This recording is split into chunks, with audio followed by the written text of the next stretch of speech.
The first and most important step you need to take to pursue your Canadian nursing dream is to choose the right province. In this video, we will try to find out which is the most ideal province for registered nurses in the coming year.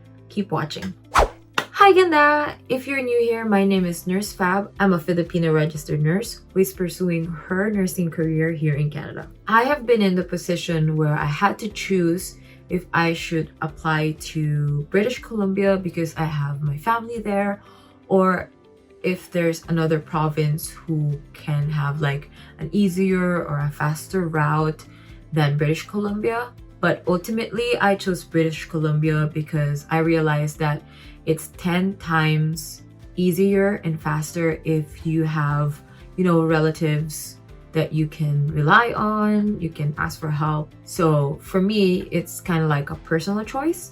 But in this video, I am aiming to help you decide in which province you should apply, or at least try applying if you want to pursue your nursing career here.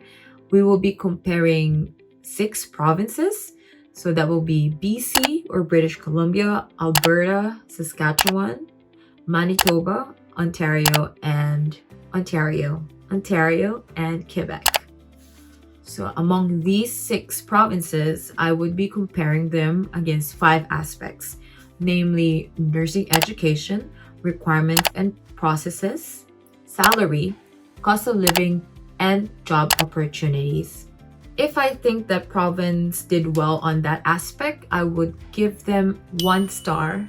And in the end, we will tally all the stars to know which is the ultimate destination for registered nurses. So a big disclaimer, this is mostly from my opinion. It is based on the research that I've did in the past year. So you are really encouraged to do your own research. And if you want to check all the links that I've used in this video, it will be conveniently placed down in the description box for easy access. Let's dive in. So the first one is education. Now, I assume that people who are watching my channel are internationally educated nurses, meaning that they already completed their bachelor's degree or undergrad program in nursing in their own respective countries, like for example, the Philippines, like any country outside Canada. And when you want to pursue your career here in Canada, usually you will have gaps in your education. When we say gap, it just means that there are some concepts who are important in Canadian nursing or in Canadian healthcare system that are not taught or not talked about enough in our own countries. And that's what they would want to address in additional studies. So naturally, it would be easier if your bachelor's degree would be deemed or would be acknowledged as comparable or equivalent to the nursing education in your chosen province, because that will save you at least 6 months or a year of additional education, and also money.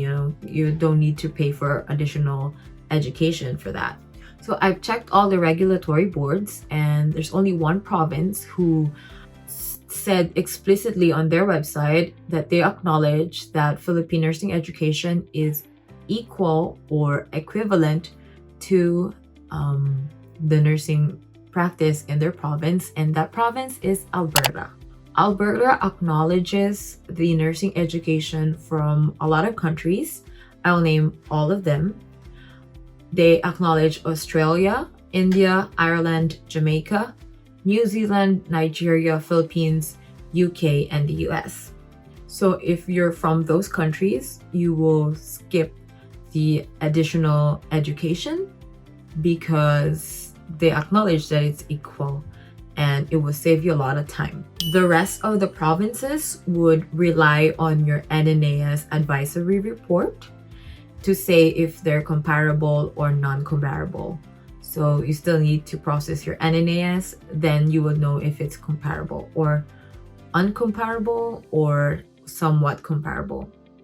Also, if you're wondering what NNAS is, you should check out this video that I made explaining what NNAS is, the process, frequently asked questions. I even made a playlist for it, but you go check this video out so that you would know what NNAS is. So I'll put it in the cards here or down in the description box.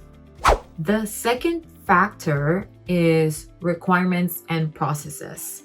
Now, contrary to what I have been telling you these past few months of making content for nursing in Canada, I've been telling you that they have different requirements or processes. That's not entirely true. So I have looked at those 6 popular provinces, and their requirements and processes look somewhat the same. So technically, they're the same. Some provinces would use different terms or agencies, but technically the process is the same except for 2 provinces. So the first province is Manitoba. In Manitoba, you can process NNAS and the regulatory board application simultaneously, meaning you can start NNAS and apply to the regulatory board at the same time. So for me, that's a big time saver because you will save like around 6 months to a year of, applying first to NNAS and then waiting for the report and then applying to the regulatory board. So in other provinces, that's how they do it. They wait for the advisory report of NNAS and then they would ask the participant to apply in the regulatory board. So for me, that's a big time saver. At least your papers are going in and then you would know other requirements that the regulatory board would need from you. And the other province is Quebec.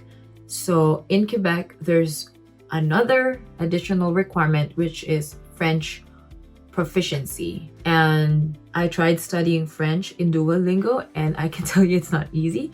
So if you already knew French or the French language, that would be really easy for you. Or like Quebec would be an ideal place to go. But like I assume that most Filipinos don't know how to speak French. It's not upfront, but like down the line in their nursing registration process, they would ask you for a French proficiency.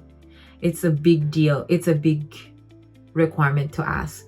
So with that said, I would be giving the other 5 provinces each 1 star and no star for Quebec because French language is hard. But if you already know French, then go apply in Quebec. But I'm thinking of the more general public here. Also, if you're wondering what are the top requirements that Canadian Regulatory Board would ask of you, I made a separate video. Again, I would put it in the cards or in the description box. I explained the top 5 requirements for Filipino nurses, but it's also applicable to nurses from other countries, so go check that out. The third factor is salary. So salary in Canada would depend on numerous factors. So we have the years of experience, the level of experience, the specialization or area, and one also factor is the province that you're applying to or you're working in. So not all provinces pay the same rate for nurses. So this is really something that you should consider. So here is the chart or the table from Job Bank Canada explaining the different salary wages for registered nurse in the different provinces. And I'm also going to show you the chart that I made explaining the same thing, but it's more visual so you can see it better. But the important thing to know is among the 6 provinces I have stated, for the low or the entry-level nurses, Saskatchewan is the highest. Saskatchewan gives $36 per hour wage for registered nurses. So that's 36 an hour for Saskatchewan. And for the mid and the high wage range would go to Alberta. And for that, we would be giving Saskatchewan, we would be giving Saskatchewan and Alberta each stars because, nurses deserve high-paying wages. The fourth factor is cost of living. My data is based on this cute little website called WOWA. I don't know if you're supposed to pronounce it as WOWA, but WOWA. So as you can see here, WOWA is an interactive map where you can check like the cost of living for each province and their like in their most popular cities. And they would also explain to you like the general data for singles, for couples who have one child, and for couples who have two children. So you should explore that if you need to learn more about the cost of living. So here are the things to consider per province. So in BC, housing is a really hot topic. And the website says like it's the most expensive province to live in. And I can attest to that. I live in British Columbia. I am blessed enough to live with relatives, but like interacting with my classmates and people around me technically who are renting, they are, you know, saying that it's a really big chunk of the monthly expenses that they are spending. I have no idea what's happening to the housing crisis here in British Columbia, but I hope in the near future we will be able to address it somehow. Okay, in Alberta, one, there's no provincial sales tax, so that's good news, because another factor here in like British Columbia is that they have sales tax like government and provincial sales tax, PST. And also, as I've said in the other point, which is the salary, they have higher salary wages, or they generally have higher income. They have family modest cost of living, like lower rent or cheaper gas, but they tend to spend more on food and electricity. And I've talked with my friend who has like relatives in Calgary. I think it's because it's a bit colder there, so they use their heater more than they use it here in British Columbia or maybe in other provinces. So that's something that it's nice to know about. Also, I'm not really sure if there's a lot of supermarkets in rural areas or suburban areas, so you need to drive more.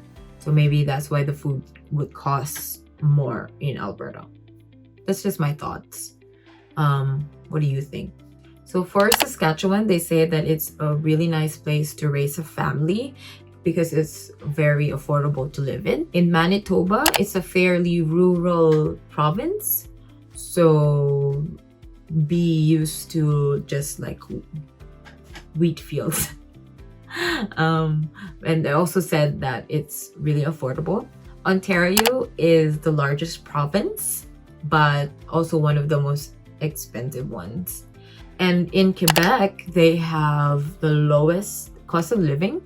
They have subsidized childcare, and their electricity prices are really low. So with that, I will give Saskatchewan, Manitoba, and Quebec each their own stars for having good cost of living and having affordable lifestyle and housing. Last but certainly not the least are job opportunities. So based on Canada's job bank again, this is a prediction from their research. All the provinces would have good job opportunities for registered nurses because they have this huge nursing shortage right now. That's why it's a really great opportunity to move here to Canada. However, 3 of the provinces are said to have very good job opportunities in the near future, more specifically in 3 years. And those provinces are Saskatchewan, Manitoba, and Ontario. So each of them will get their own stars. Are you ready to tally the points? And without further ado, here are the scores. Wow, a very beautiful pageant, Besh. Garnering 1 point BC has 1 point. Okay, so BC has 1 point, and the sad thing is that's the consolation star. Like, I gave all the provinces 1 star for that requirement and processes. Okay, Alberta has 3 stars. Saskatchewan has 4 stars, the highest. Manitoba has 3 stars. Ontario has 2, and Quebec has 1 star for having a nice cost of living. So the grand winner is Saskatchewan. Congratulations. So I hope this video helped you. If it did, I would appreciate a thumbs up so that I would also know which type of videos to publish next. You can subscribe to this channel if you are an internationally educated nurse seeking employment or registration guidance to Canada. Click the notification tab so that you won't miss my next videos. And I guess the next step would be knowing the different pathways that you can undergo if you want to move here to Canada as a registered nurse. So I would conveniently place it here under the end card. What are your thoughts? Comment in the comment section below, and I'll see you on my next video. Stay fabulously brave and beautiful. Bye!